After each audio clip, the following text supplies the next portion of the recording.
नमस्कार दोस्तों। आज की कहानी है माँ बेटे का प्यार। माधवी की आंखों में सारा संसार अंधेरा हो रहा था। कोई अपना मददगार दिखाई ना देता था। कहीं आशा की झलक ना थी।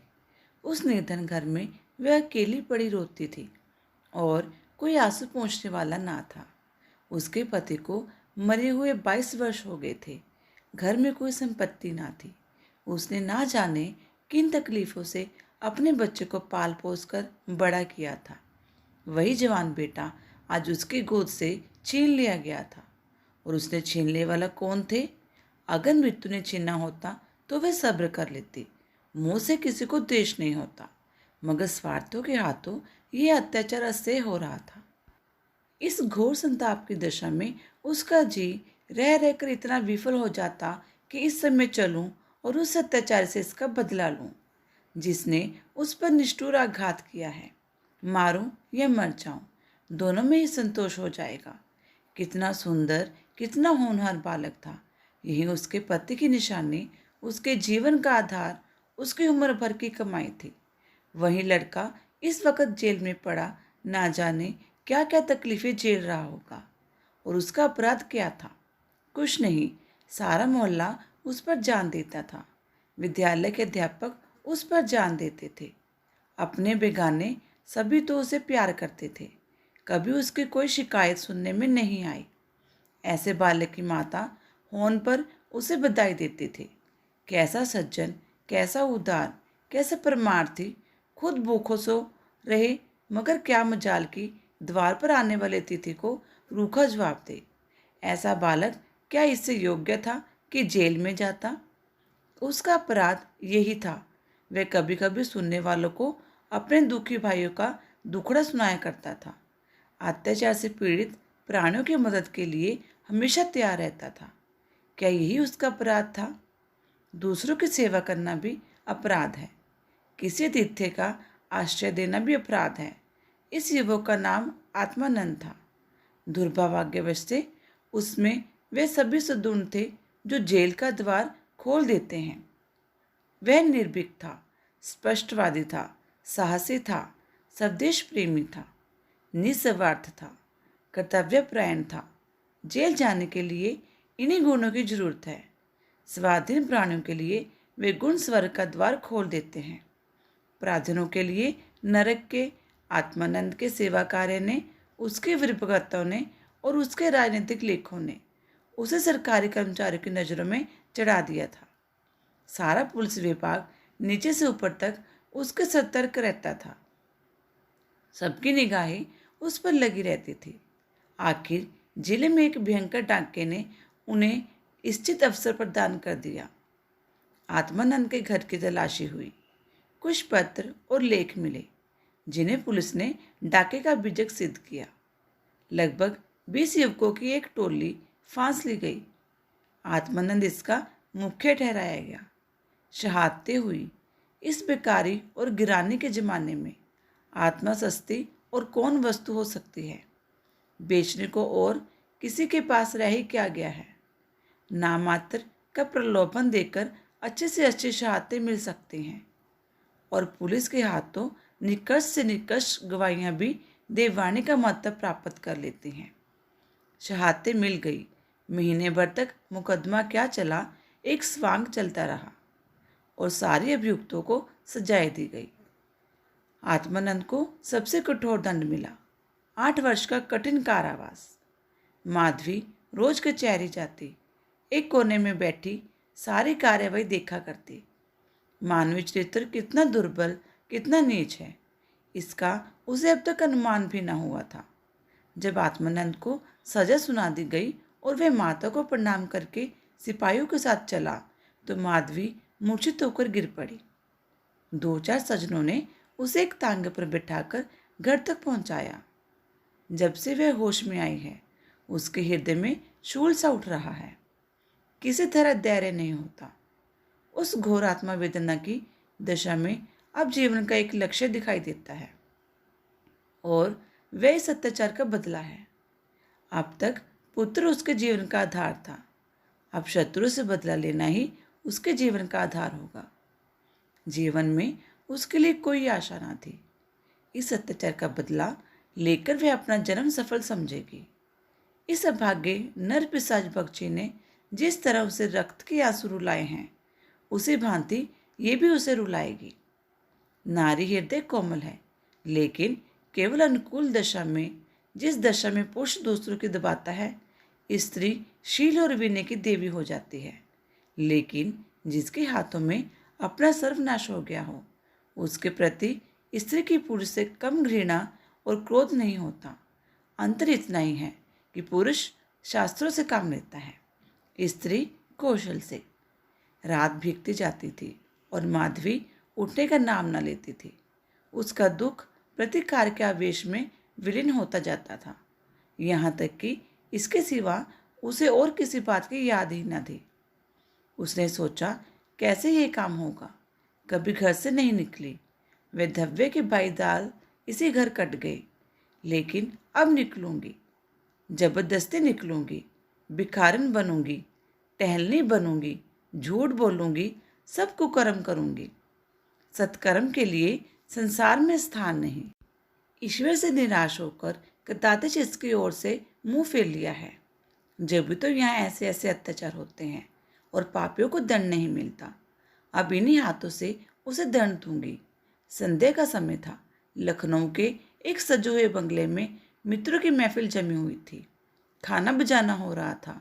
एक तरफ आतिशबाजियाँ रखी हुई थी, दूसरे कमरे में मेजों पर खाना चुना जा रहा था। चारों तरफ पुलिस के कर्मचारी नजर आते थे। वह पुलिस के सुपरिटेंडेंट मिस्टर बगीचे का बंगला है। कई दिन हुए उन्होंने एक माके को मुकदमा जीता था। अफसरों ने खुश होकर उनकी तरक्की की दी थी और उसी की खुशी में ये उत्सव मनाया जा रहा था।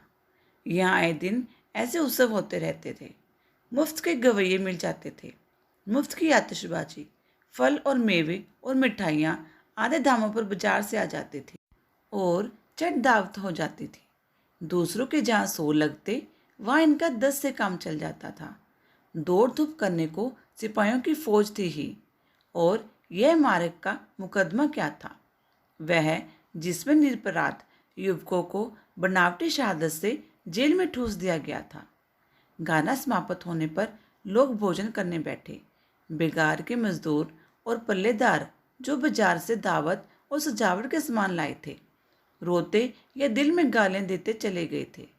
पर एक बुढ़िया अभी तक द्वार पर बैठी हुई थी और अन्य मजदूरों की तरह वह भुन भुना कर काम न करती थी। हुक्म पाते ही खुश दिल मजदूर की तरह हुक्म बजा लाती थी। यह मधवी ही थी जो इस समय मजदूरनी का वेश धारण करके अपना घातक संकल्प पूरा करने आई थी। मेहमान चले गए, महफिल उठ गई, दावत का सामान समेट दिया गया, चारों ओर सन्नाटा छा गया। लेकिन माधवी अभी तक वहीं बैठी थी। सहसा मिस्टर बागीचे ने पूछा, बूढ़ी तू यहाँ क्यों बैठी है? तुझे कुछ खाने को मिल गया? माधवी, हाँ हजूर, मिल गया। बागशी तो जाती क्यों नहीं? माधवी, कहाँ जाऊँ सरकार, मेरा कोई घर द्वार थोड़े ही है। हुक्म तो यहीं पड़ी रहूँ, पाव भर आटे की प्रवस्ती हो जाए। बगीची नौकरी करेगी? वी क्यों ना करूँगी सरकार, यही तो चाहती हूँ। बागशी लड़का खिला सकती है? माधवी, हाँ हजूर, वह मेरे मन का काम है। बगची, अच्छी बात है, तू आज ही से यहाँ रह। जा घर में देख, जो काम बताए वही कर। 1 महीना गुजर गया। माधवी इतना तन मन से काम करती है कि सारा घर उससे खुश है।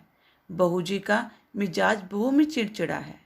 वह दिन भर खाट पर पड़ी रहती है और बात बात पर नौकरों पर झल्ला करती है। लेकिन माधवी उनकी घुड़कियों को भी सहर कर लेती है। अब तक मुश्किल से कोई दाई 1 सप्ताह से अधिक ठहरी नहीं थी। माधवी का कलेजा है कि जलीकटी सुनकर भी मुख पर मैल नहीं आने देती। मिस्टर बगची के कई लड़के हो चुके थे, पर यही सबसे छोटा बच्चा बच रहा था। बच्चे पैदा तो हष्ट-पुष्ट होते, किंतु जन्म लेते ही उन्हें एक न एक रोग लग जाता था और कोई 2-4 महीने, कोई साल भर जीकर चल देता था। माँ बाप दोनों ही शिशु को प्राण देते थे। उसे जरा भी जुकाम हो तो दोनों विफल हो जाते थे। स्त्री पुरुष दोनों शिक्षित थे, पर बच्चे की रक्षा के लिए टोना टोटका, दुआता बीच, जंतर मंतर, एक से भी उन्हें इनकार न था। माधवी से यह बालक इतना हिल गया कि एक क्षण के लिए भी उसकी गोद से ना उतरता। वह कहीं एक क्षण के लिए चली जाती तो रो रो कर दुनिया सिर पर उठा लेता। वह सुलाती तो सोता, वह दूध पिलाती तो पीता, वह खिलाती तो खेलता। उसी को वह अपनी माता समझता। माधवी के सिवा उसके लिए संसार में कोई अपना ना था। बाप को तो वह दिन भर में केवल 2 नार बार देखता और समझता ये कोई परदेशी आदमी है। माँ आलस्य और कमजोरी के मारे गोद में लेकर टहल न सकती थी। उसे वह अपनी रक्षा का भार संभालने के योग्य न समझता था और नौकर चाकर उसे गोद में ले लेते तो इतनी बेदर्दी से उसके कोमल अंगों में पीड़ा होने लगती थी। कोई उसे ऊपर उछाल देता, यहाँ तक कि अबोध शिशु को कलेजा मुंह को आ जाता था। उन सबों से वह डरता था। केवल माधवी थी जो उसके स्वभाव को समझती थी। वह जानती थी कि कब क्या करने से बालक प्रसन्न होगा, इसलिए बालक को भी उससे प्रेम था।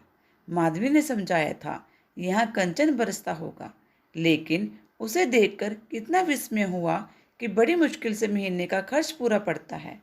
नौकरों से एक एक पैसे का हिसाब लिया जाता था और बधुआ अवश्य वस्तुएं भी टाल दी जाती थी।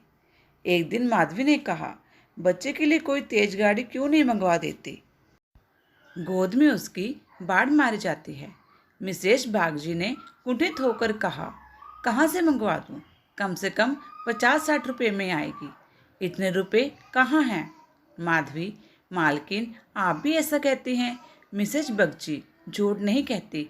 बाबूजी की पहली स्त्री से 5 लड़कियां और हैं। सब इस समय इलाहाबाद के एक स्कूल में पढ़ रही हैं। बड़ी की उम्र 15-16 वर्ष से कम न होगी। आधा वेतन तो उधार ही चला जाता है। फिर उनकी शादी भी तो फिक्र है। 5 के विवाह में कम से कम 25,000 लगेंगे। इतने रुपए कहाँ से आएंगे? मैं चिंता के मारे मरी जाती हूँ। मुझे कोई बीमारी नहीं है, मुझे तो बस चिंता का रोग है। माधवी जी, घूस पे तो मिलती है। मिसेस बागची बूढ़ी, ऐसी कमाई में बरकत नहीं होती। यूं क्यों सच पूछो तो ऐसी घूस ने हमारी ये दुर्गति कर रखी है। क्या जाने औरों को कैसे हजम होती है। यहाँ तो जब ऐसे रुपए आते हैं तो कोई ना कोई नुकसान भी अवश्य हो जाता है। एक आता है तो 2 लेकर जाता है। बार बार मना करती हूँ, हराम की कौड़ी घर में ना लाया करो, लेकिन मेरी कौन सुनता है। बात ये थी कि माधवी को बालक से स्नेह हो जाता था। उससे अमंगल की कल्पना भी वह ना कर सकती थी। वह अब उसी की नींद सोती और उसी की नींद जागती थी। अपने सर्वनाश की बात याद करके एक क्षण के लिए बागची पर क्रोध तो हो आता था और घाव फिर हरा हो जाता था, पर मन पर कुत्सित भावों का आधिपत्य न था। घाव भर रहा था, केवल ठेस लगने से दर्द हो जाता था। उसमें समय ठेस या जलन ना थी। इस परिवार पर अब उसे दया आती थी। सोचती बेचारे ये छीन झपट ना करें तो कैसे गुजर हो। लड़कियों का विवाह कैसे करेंगे। स्त्री को जब देखो बीमारी रहती है। उस पर बाबूजी को एक बोतल भी शराब रोज चाहिए। ये लोग सभी अभागे हैं जिसके घर में 5-5 कुंवारी कन्याएं हो, बालक हो, होकर मर जाते हो, घर नेदा बीमार रहते हो, स्वामी शराब का तली हो, उस पर तो यूं ही ईश्वर का क्रोप है। इनमें तो मैं अभागिनी अच्छी। दुर्बल पलकों के लिए बरसात बुरी बला है। अभी खांसी है, कभी ज्वर, कभी दस्त। जब हवा में शीत भरी हो तो कोई कहाँ तक बचाए। माधवी एक दिन अपने घर चली गई थी। बच्चा रोने लगा तो माँ ने एक नौकर को दिया, इसे बाहर बहला लाए। नौकर ने बाहर ले जाकर हरी हरी घास पर बैठा दिया। पानी बरस कर निकल गया था। भूमि गीली हो रही थी, कहीं कहीं पानी भी जमा हो गया था। बालों को पानी में छपके लगाने से ज़्यादा प्यारा और कौन खेल हो सकता है। खूब प्रेम में उमंग कर पानी में लौटने लगा। नौकर बैठा और आदमियों के साथ गपशप करता घंटों गुजर गए। बच्चे ने खूब सर्दी खाई। घर आया तो उसकी नाक बह रही थी। रात को माधवी ने आकर देखा तो बच्चा खांस रहा था। आधी रात के करीब उसके गले से खुरखुर की आवाज़ निकलने लगी। माधवी का कलेजा सन हो गया। स्वामिनी को जाकर बोली, देखो तो बच्चे को क्या हो गया है, क्या सर्दी वर्दी तो नहीं लग गई? हाँ, सर्दी ही मालूम होती है। स्वामिनी हका बकाकर उठ बैठी और बालक की खुरखुराहट सुनी तो पाँव तले जमीन निकल गई। यह भयंकर आवाज़ उसने कई बार सुनी थी और उसे खूब पहचानती थी। विरक्त को होकर बोली, जरा आग जलाओ, थोड़ा सा तंग आ गई। आज का हार जरा देर के लिए बाहर ले गया था, उसने सर्दी में छोड़ दिया होगा। सारी रात दोनों बालों को सेकती रही। किसी तरह सवेरा हुआ। मिस्टर बागची को खबर मिली तो सीधे डॉक्टर के यहाँ दौड़े। खैरियत इतनी थी कि जल्द एहतियात की गई। 3 दिन में अच्छा हो गया, लेकिन इतना दुर्बल हो गया था कि उसे देखकर डर लगता था। सच पूछो तो माधवी की तपस्या ने बालों को बचाया। माता पिता सो जाते, पर माधवी की आंखों में नींद कहाँ थी। खाना पीने तक भूल गई थी। भगवान की मनौतियाँ करती थी, बच्चे की भलाई लेती थी, बिल्कुल पागल हो गई थी। ये वही माधवी है जो अपने सर्वनाश का बदला लेने आई थी, अपकार की जगह उपकार कर रही थी, विष पिलाने आई थी, सोदा पिला रही थी। मनुष्य में देवता कितना प्रबल है। प्रातःकाल के समय था। मिस्टर बागची शिशु के झूले के पास बैठे हुए थे। स्त्री के सिर में पीड़ा हो रही थी, वही चारपाई पर लेटी हुई थी और माधवी समीप बैठे बच्चे के लिए दूध गर्म कर रही थी। सहसा बागची ने कहा, बूढ़ी, अब हम जब तक जिएंगे तुम्हारा यश गाएंगे। तुमने बच्चे को जिला लिया। स्त्री ये देवी बनकर हमारा कष्ट निवारण करने के लिए आ गई। ये ना होती तो ना जाने क्या होता। बूढ़ी, तुमसे मेरी एक विनती है। यूँ तो मरना जीना प्रारब्ध के हाथ में है, लेकिन अपना अपना पोरा भी बड़ी चीज़ है। मैं अभागिन हूँ। अब की तुम्हारे ही पुण्य प्रताप से बच्चा संभल गया। मुझे डर लग रहा है कि ईश्वर इसे हमारे हाथ से छीन ना ले। सच कहती हूँ बूढ़ी, मुझे इसे गोद उठाने में भी डर लगता है। इसे तुम आज से अपना बच्चा समझो। तुम्हारा होकर शायद बच्चा आए। हम अभागे हैं। हमारा होकर इस पर नित्य कोई ना कोई संकट आता रहेगा। आज से तुम इसकी माता हो जाओ। तुम इसे अपने घर ले जाओ, जहाँ चाहे ले जाओ। तुम्हारी गोद में देर मुझे फिर कोई चिंता ना रहेगी। वास्तव में तुम इसकी माता हो, मैं तो राक्षसी हूँ। माधवी, बहू जी, भगवान सब कुशल करेंगे, क्यों जी इतना छोटा करती हो? मिस्टर बागची, नहीं नहीं बूढ़ी माता, इसमें कोई हर्ज नहीं है। मैं मस्तिष्क से तो इन बातों को डुकोसला ही समझता हूँ, लेकिन हृदय से इन्हें दूर नहीं कर सकता। मुझे समय मेरी माता जी ने एक धाबिन के हाथ बेच दिया था। मेरे 3 भाई मर चुके थे। मैं जो बच गया तो माँ बाप ने समझा बेचने से ही इसकी जान बच गई। तुम इस शिशु को पालो पोसो, इसे अपना पुत्र समझो। खर्च हम बराबर देते रहेंगे, इसकी कोई चिंता मत करना। कभी कभी जब हमारा जी चाहेगा आकर देख लिया करेंगे। हमें विश्वास है कि तुम इसकी रक्षा हमसे ज़्यादा कर सकती हो। मैं कुकर्मी हूँ। जिस पेशे में हूँ उसमें कुकर्म किए बगैर काम नहीं चल सकता। झूठी शहादतें बनानी ही पड़ती हैं, निरपराधों को फंसाना ही पड़ता है। आत्मा इतनी दुर्बल हो गई है कि प्रलोभन में ही पड़ जाता हूँ। जानता ही हूँ कि बुराई का फल बुरा ही होता है। परिस्थिति से मजबूर हूँ। अगर ना करूँ तो आज नालायक बनकर निकाल दिया जाऊँ। अंग्रेज हजारों भूल करें, कोई नहीं पूछता।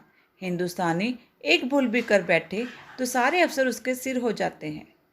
हिंदुस्तानियत को दोष मिटाने के लिए कितनी ही ऐसी बातें करनी पड़ती हैं जिनका अंग्रेज के दिल में कभी ख्याल ही नहीं पैदा हो सकता। तो बोलो, स्वीकार करती हो? माधवी गद होकर बोली, बाबूजी, आपकी इच्छा है तो मुझसे भी जो कुछ बनेगा आपकी सेवा कर दूंगी। भगवान भालों को अमर करे, मेरी तो उनसे यही विनती है। माधवी को ऐसा मालूम हो रहा था कि स्वर्ग के द्वार सामने खुले हैं और स्वर्ग की देवियां आंचल फैला फैलाकर आशीर्वाद दे रही हैं, मानो उसके अंतस्थल में प्रकाश की लहरें से उठ रही हैं। स्नेह में, सेवा में की कितनी शांति थी।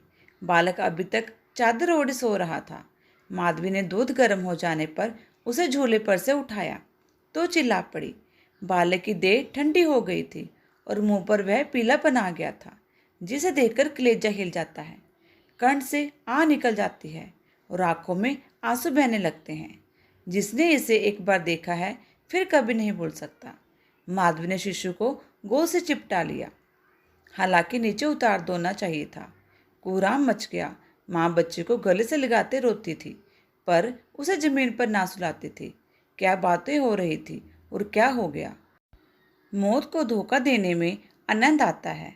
वह उस वक्त कभी नहीं आती जब लोग उसकी राह देखते होते हैं। रोगी जब संभल जाता है, जब वह पथ लेने लगता है, उठने बैठने लगता है, घर पर खुशियां मनाने लगता है, सबको विश्वास हो जाता है कि संकट टल गया। पर उस वक्त घाट पर बैठी मौत सर पर आ जाती है। यही उसकी निठुर लीला है। आशाओं के बाग लगाने में हम कितने कुशल हैं, या हम रक्त के बीज बोकर सुधा के फल खाते हैं। अग्नि से पौधों को सींच कर शीतल शाम में बैठते हैं। हाँ, मंदबुद्धि दिन भर मातम होता रहा। बाप रोता था, माँ तड़पती थी और माधवी बारी बारी से दोनों को समझाती थी। यदि अपने प्राण देकर भी वह बालक को जिला सकी तो इस समय अपना धन्य भाग समझती। वह अहित का संकल्प करके यहाँ आई थी और आज जब उसकी मनोकामना पूरी हो गई और उसे खुशी से फूलाना समाना चाहिए था, उससे कहीं और पीड़ा हो रही थी जो अपने पुत्र की जल यात्रा में हुई थी। रुलाने आई थी और खुद रोती जा रही थी। माता का हृदय दया का आगार है। उसे जलाओ तो उसमें दया की ही सुगंध निकलती है, पीसो तो दया का ही रस निकलता है। वह देवी है, विपत्ति को दूर ले लाए भी उस स्वच्छ निर्मल स्रोत को मलिन नहीं कर सकती। हेलो दोस्तों, आपको ये कहानी कैसी लगी? अगर अच्छी लगी लाइक और कमेंट करके ज़रूर शेयर करना और मेरे चैनल को सब्सक्राइब ज़रूर करना। धन्यवाद।